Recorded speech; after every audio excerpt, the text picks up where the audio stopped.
En aquest vídeo veurem la pintura del noruec Edvard Munch del 1864 al 1944.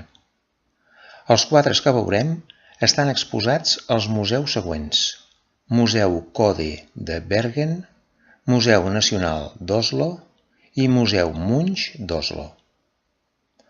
Una de les característiques de la pintura de Munch és que només pinta el que considera essencial per expressar el que vol mostrar en el quadre.